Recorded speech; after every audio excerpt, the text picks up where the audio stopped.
Mesdames et messieurs, je peux même dire chers amis. Pourquoi est-ce que j'ai accepté ton invitation, Thérèse? Parce que c'est toi qui l'as demandé. Voilà.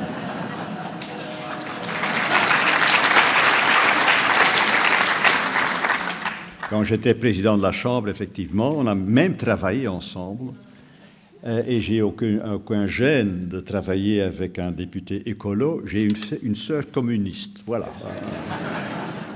Donc, on est habitué à tout dans notre famille. Deuxième raison pour laquelle j'ai accepté de venir ici, c'est parce que je suis effectivement grand-père 6 fois et demi. En 2044, et notre collègue l'a déjà dit, mon petit-fils aîné aura 36 ans et l'autre qui est dans le four, ce qu'on appelle en anglais in the oven, et qui naîtra normalement en avril, il aura 28 ans. Et j'espère, et on fera tout, pour qu'il se réveille d'une autre manière que décrite par Jean-Pascal Van Ypersele. Il n'est pas trop tard, mais il est grand temps. Troisième raison, mon épouse est échevin pour le climat dans la commune de Rode-Saint-Genès. Voilà, une raison très forte. Elle ira même manifester à Paris. Voilà.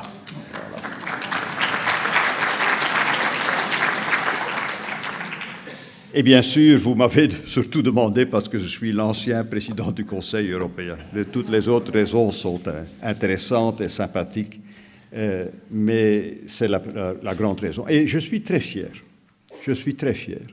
que mon tout dernier Conseil européen a eu comme point sur l'agenda, le grand point sur l'agenda, disons la préparation de la position de l'Union européenne pour la conférence COP21 à Paris. On est tombé d'accord à 28. Il faut un consensus. Eh bien, je donne pas de leçons aux autorités belges, mais il serait préférable de trouver un accord à 6. Si on peut trouver un accord à 28, on peut en trouver un accord à 6 ici dans notre pays pour que la Belgique aussi ait une position, disons, respectable pour préparer la conférence de Paris. Ce n'était pas un exercice facile. Non seulement parce qu'on a besoin d'un consensus, mais que les situations climatiques et surtout énergétiques des différents pays sont tout à fait différentes. Et dans l'Union européenne, les compétences en matière d'énergie, par exemple, sont des compétences toujours nationales. Donc il n'y a pas de dimension vraiment communautaire. Il faut trouver des accords parce que la répartition des compétences est telle que je viens de le décrire.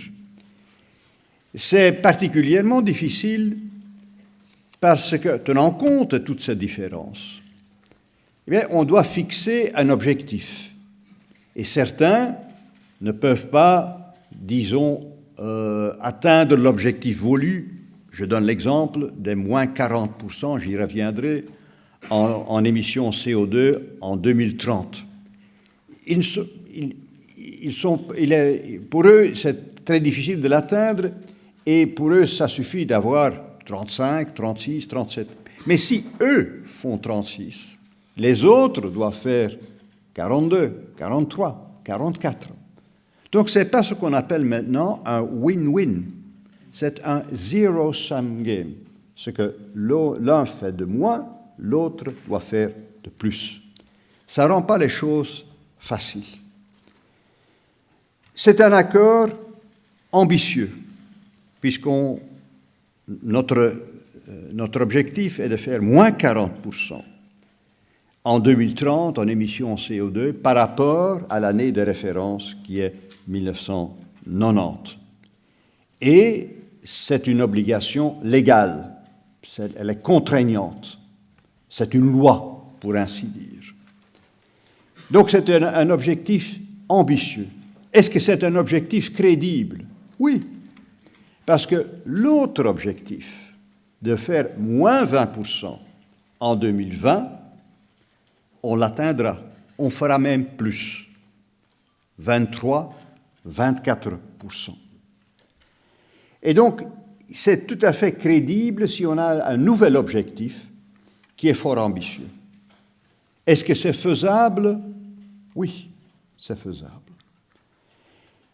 Et d'ailleurs, comme président honoraire maintenant, une nouvelle fonction qui me rapporte tellement d'argent, président honoraire de la section Union européenne, de EU Chapter du Club de Rome, eh bien, j'ai assisté à un discours remarquable du président international il y a quelques semaines. Jean-Pascal Vanni-Perzel était là, avec son épouse d'ailleurs. Et tout à fait à l'encontre, à l'opposé du premier rapport, c'était un message positif, encourageant, volontariste.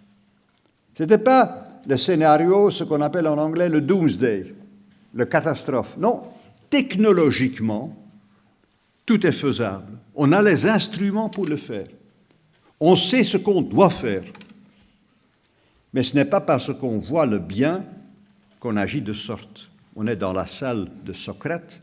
Lui pensait, il y a 2500 ans, quand on voit le bien, on agit de sorte. Non, la personne humaine est plus compliquée que cela. Mais donc, il y a on peut dire que ces objectifs sur lesquels on s'est mis d'accord sont des objectifs faisables.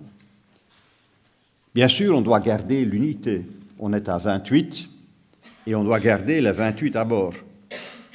Ce qui n'est pas facile parce que, par exemple, le gouvernement polonais vient de changer. On a fait beaucoup de pression sur le gouvernement précédent. Il a été courageux. Le thème climatique est un thème majeur en Pologne, un thème majeur. Et d'ailleurs, dans la campagne électorale, on en voulait à la Première ministre parce qu'elle a été trop soft dans ces négociations-là. À mon avis, elle a été courageuse. Mais le prix à payer, c'est une défaite. Je ne dis pas que c'est le seul élément, mais ça a joué un rôle. Donc il faut garder tout le monde à bord aussi à nouveau en préparant Paris. Donc je suis content qu'on ait pu avoir cet accord. Je suis même fier de l'être. L'Union européenne a bien sûr une responsabilité historique. On a été les premiers à s'industrialiser, on a été les plus grands pollueurs historiques. Mais aujourd'hui, notre part relative dans la pollution mondiale n'est que de 10%. Les Américains, les Chinois nous battent largement. Ça ne veut pas dire qu'on n'a pas de responsabilité du tout, mais on fait 20% de l'économie mondiale. L'Union européenne, on fait que la moitié tant qu'émissions CO2. Mais on a un devoir pour le bien commun mondial. Pas uniquement européen, mais mondial. Bien sûr, ça nous aiderait beaucoup si tout le monde contribue. Parce qu'avoir une attitude éthique, c'est une chose. Mais la vie est toujours faite entre vos intérêts et vos idéaux. Et ça aide beaucoup si vos idéaux sont en ligne avec vos intérêts. Et donc, si tout le monde participe, eh bien, ça rend, disons, l'attitude éthique plus facile. Donc, on a un devoir planétaire. On ne le nie pas, pas du tout, mais on doit mettre tout le monde sur un pied d'égalité. Est-ce que les éléments sont plus propices à un accord ambitieux et crédible et engageant, même contraignant, qu'il y a quelques années? Il y a des éléments pour être plus positifs par rapport à la période antérieure. En Chine, la pollution est telle que les pouvoirs publics doivent agir. Ils n'ont plus de choix. Ils n'ont plus de choix. D'ailleurs, la population réagit. Et même si ce n'est pas une démocratie, là, l'opinion publique, en quelque sorte, compte aussi. Aux États-Unis, on est toujours très heureux d'avoir le président Obama. parce que lui est très engagé dans cette lutte. Il participera d'ailleurs à la conférence à nouveau à Paris, comme il était à Copenhague. D'ailleurs, le président chinois y sera. À Copenhague, c'était que le Premier ministre. Dans le système chinois, bien sûr, le président du Parti communiste, le président de la République est de loin le numéro 1. Il sera là pour montrer l'engagement chinois.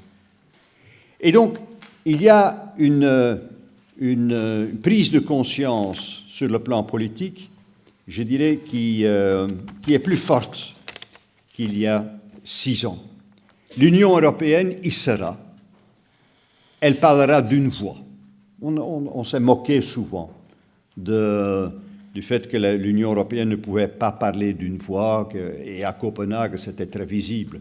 J'étais déjà en fonction, mais comme je suis toujours un homme prudent, je voyais qu'il n'y avait pas beaucoup de choses de gloire à récolter, et donc je me suis abstenu et j'ai laissé tout ça à la présidence suédoise, qui était à ce moment-là la présidence tournante. Ça n'a pas été un succès. Mais en tout cas, l'Union européenne parlera d'une voix bien préparée il y a 1 an au Conseil européen, et depuis lors, on a, je crois, fait un travail de préparation aussi à la Commission, qui est un travail de préparation appréciable. On essaierait bien sûr d'avoir des alliés. Et l'Union européenne organisera une grande conférence à Valletta, à Malte, d'ici quelques semaines, ou la semaine prochaine même. Elle en profitera, l'Union européenne, de se concerter avec les Africains. Les Africains qui sont très concernés par le changement climatique. On n'est pas tous égaux devant le changement climatique, ni dans nos pays, ni sur le plan mondial. Les Africains, en particulier, sont très touchés. Et là, je n'en parlerai pas parce que je ne suis pas un spécialiste, mais il y a un côté social et au niveau national et au niveau mondial. Et les Africains peuvent être nos partenaires privilégiés pour avoir un accord, disons, engageant, contraignant et ambitieux. Donc l'Union européenne est très engagée à trouver un accord à Paris. Nous ne sommes pas les seuls, mais nous avons, à ce moment-ci, nous avons pris le leadership dans la transition mondiale vers une économie pauvre en carbone. Nous avons diminué l'intensité de carbone de la moitié par rapport au début des années 70, quand en fait, avec le rapport de Club de Rome et le quadruplement du prix du pétrole, le monde a changé. Donc il y a des choses qui se sont passées. L'espoir est toujours basé sur les actes qu'on a posés. Ça, c'est la base de la crédibilité. L'espoir, ce n'est pas quelque chose disons, qui est un exercice vain. Non, l'espoir, c'est quelque chose basé sur des faits concrets dans le passé. Est-ce qu'on peut avoir bonne conscience? C'est une grande question. Le président Kennedy, dont j'ai connu le discours d'inauguration par cœur quand j'étais très très jeune, encore plus jeune qu'aujourd'hui, il disait « With a good conscience, our only sure reward ». Avec une bonne conscience, notre vraie seule récompense. « With history, the final judge of our deeds ». Avec l'histoire qui nous jugera plus tard. « Let us lead the land we love », comme les Américains seulement peuvent le dire. Est-ce qu'on peut avoir bonne conscience? Non, face au problème, on ne peut pas avoir bonne conscience. Mais je retiens le mot qu'on a prononcé tout à l'heure. Même si on a, dans quelque sorte, mauvaise conscience, dans cette lutte dans laquelle on est engagé, c'est une lutte, et je changerai vos mots. Ce n'est pas uniquement entre la vie et la mort. Je emploie le terme un petit grec, c'est en fait une lutte entre l'éros et thanatos, entre l'amour et la mort. Eh bien, moi, je suis du côté de l'amour. Merci beaucoup.